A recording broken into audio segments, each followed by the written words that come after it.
राजकारण, समाजकारण, कोकणातील प्रत्येक घडामोड. सिंधुदुर्ग 24 तास आता नव्या रूपात.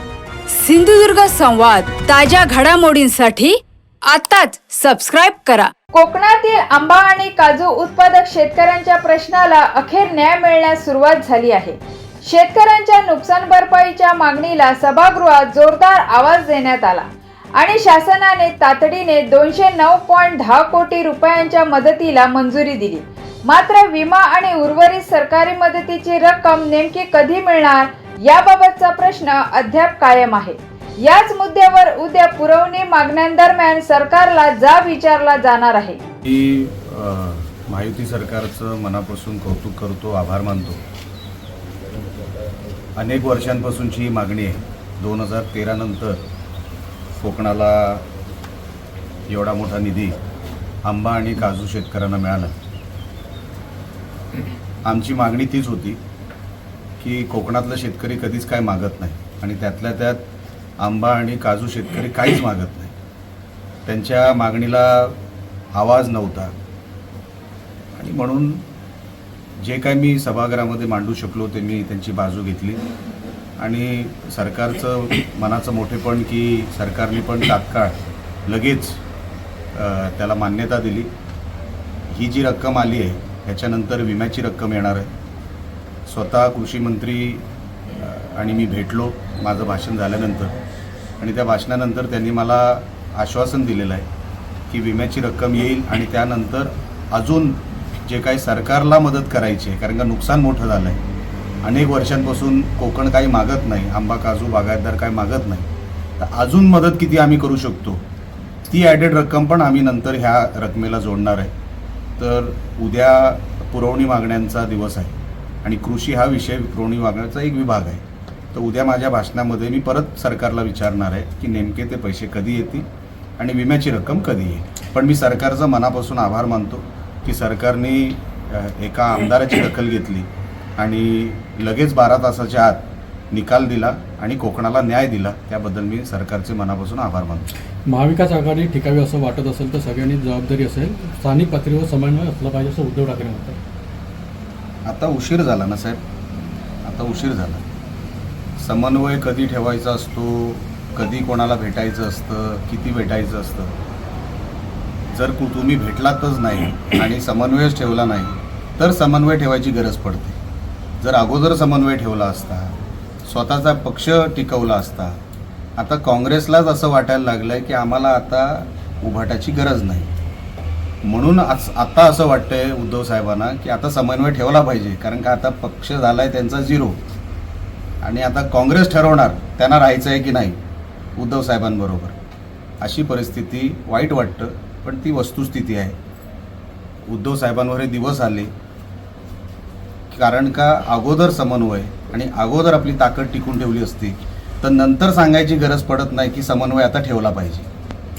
इमान राखाव कोण म्हणतोय, बैमानी म्हणतोय. ज्याने सेनेसोबत बैमानी केली ते देवेंद्र फडणवीससोबत सुद्धा बैमानी करत असं उद्धव ठाकरे म्हणतात. आता उद्धव साहेबांचं काय झालं आहे की ते आता बोलत राहणार काही ना काहीतरी. आता त्यांना ते सहन होत नाही आहे, तोल जात चालला आहे आणि कोणाचंही मानसिक संतुलन बिघडणारच ना एवढं सगळं नुकसान झाल्यानंतर. पण मी काय एवढा मोठा माणूस नाही, पण मला असं वाटतं की दुसऱ्यांवर टीका करण्यापेक्षा त्यांनी आता स्वतःवर आत्मपरीक्षण करावं. पक्षाला कसं वेग देता येईल, कसं मोठं करता येईल, त्यांनी इंटरनल आता एकमेकांशी बोललं पाहिजे. बघा लोक त्यांच्याकडून फुटत आहेत, ते फुटून कोणाकडे चाललेत ते महत्त्वाचं नाही, तुमच्याकडून का फुटत आहेत त्याचं कधी आत्मपरीक्षण आपण करणार आहात की नाही, की नुसतं दुसऱ्यांवर टीका करणार आहात. संजय राऊतांसारखा माणूस तुमच्याकडे आहे, त्या माणसामुळे झालेलं नुकसान आणि इतर सगळ्या गोष्टींमुळे झालेलं नुकसान आपण कधीतरी त्या विषयावर चर्चा करणार आहेत की नाही इंटरनल पक्षामध्ये, की नेहमी दुसऱ्यांवर टीका करणार. अहो दुसऱ्यांची चूक काय, तुम्ही उद्या माझ्याकडे आलात, माझ्या पक्षामध्ये आलात, माझी काय चूक, तुम्हाला तिकडे योग्य वाटत नसेल म्हणून तुम्ही माझ्याकडे आलात ना. तर तसं वातावरण तुम्ही का तयार केलं नाही तुमच्या पक्षामध्ये. आणि जर हे तयार होत नाही, तुम्ही रोज उठून टीका करणार, हे काय बरोबर नाही. हे कधीतरी थांबलं पाहिजे आणि त्यांनी स्वतःहून उद्धव साहेबांनी आत्मपरीक्षण केलं पाहिजे. उद्धव ठाकरेंनंतर आता संजय दिना पाटलांच्या मतदारसंघामध्ये राज ठाकरे सुद्धा आता फिरणार आहेत. राज साहेब त्या मतदारसंघामध्ये सोडून द्या मुंबईभर फिरले, महानगरपालिकेला किती आले, किती निवडून आले माहिती काढा, मनसेचे किती आले.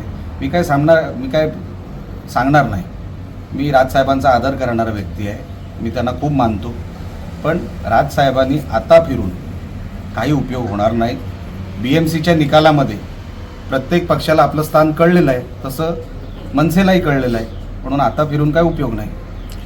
आईची शपथ घेऊन गद्दारी केली अशा शब्दात उद्धव ठाकरेंनी फुटीर खासदारांवरती टीका केली आहे. भर सभेत त्यांचा ऑडिओ क्लिप देखील दाखवत होते. मी तेच म्हणतो, तुम्हाला का सोडून गेले ह्याचं आत्मपरीक्षण आपण करा साहेब.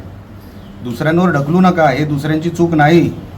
शाळेमध्ये जेव्हा एक विद्यार्थी नापास होतो तर कोणावर ढकलतो? दुसऱ्यावर की टीचरवर की प्रिन्सिपलवर? अहो तुम्ही नापास झालेला आहात, त्याची चूक कोणाची आहे हे आपण आपल्या आतमध्ये बघितलं पाहिजे. आपण कोण आहोत, आपण काय चुकलेलो आहोत. मला असं वाटतंय उद्धव साहेबांचं जे काही मी हल्ली ऐकतोय त्यांना त्यांच्या चुका दिसत नाही, त्यांना दुसऱ्यांच्या चुका दिसतात.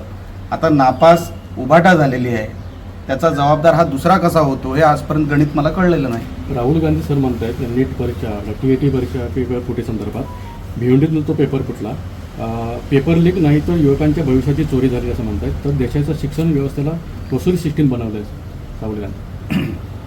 आरोप ते नेमके काय करतात एकदा बघायला लागेल. मी काय तुम्ही सांगताय म्हणून मी अजून राहुल गांधींचं स्टेटमेंट ऐकलेलं नाही, आणि नेमकं काय झालं आहे भिवंडीला ह्याचा पण मी एकदा हे करतो, डिटेल घेतो आणि मग आपल्याशी बोलू. श्रीकांत शिंदेंना आणि 2 यांना खासदारांना मंत्रिपद मिळते केंद्रामध्ये. शुभेच्छाच आहेत. आणि सन्माननीय श्रीकांत भाऊने खासदार म्हणून जे काम केलं, जे डेलिगेशन ते वेगवेगळ्या देशांमध्ये घेऊन गेले, तिकडे जे देशाचं रिप्रेझेंटेशन केलं, मोदी साहेबांना आणि त्यांचे जे काही मध्ये बातम्या आल्या, अशी लोक मंत्रिमंडळामध्ये असल्यानंतर मोदी साहेबांच्या सरकारमध्ये फायदाच होईल. कारण काही रिझल्ट देणारी लोक आहेत, सतत जनतेमध्ये राहणारी लोक आहेत, जनतेच्या प्रश्नांवर लढणारी लोक आहेत. आणि स्वतः श्रीकांत भाऊ हे शिकलेले आहेत, त्यांचा इम्पॅक्ट हा मंत्रिमंडळामध्ये कॅबिनेटमध्ये हा 100% होणार, आणि ते यशस्वी मंत्री म्हणून त्यांचा कार्यकाळ असेल ही माझ्या मनामध्ये खात्री आहे. सर, पाऊस नसल्यामुळे भात शेती संकटात आली आहे. अधिवेशनानंतर आपण दौरे करणार का, पाहणी दौरे? ते तर करणारच आहे. सातत्याने माझं आणि अधिकाऱ्यांचं बोलणं सुरू आहे.